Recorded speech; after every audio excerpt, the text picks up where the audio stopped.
கேட்கும் போது எனக்கு எப்படி அது தோணுதுன்னா, ஐயோ இவங்க ஒவ்வொரு வீட்டுல இருக்கிற ஒவ்வொரு விஜயும் இவங்க கூப்பிடுற மாதிரியே எனக்கு தோணுது.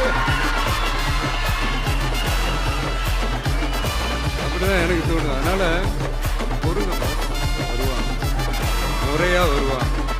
ஓட்டு போடுற அன்னைக்கு ஓட்டர் ஐடிய கையில் எடுத்துக்கிட்டு ஒவ்வொரு வீட்டுல இருக்கிற ஒவ்வொரு விஜயும் ஒவ்வொரு விஜயும்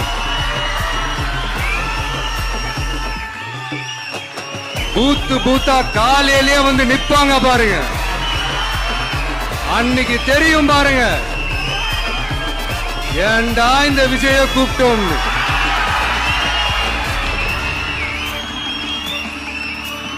உங்க விஜய் நான் வரேன்.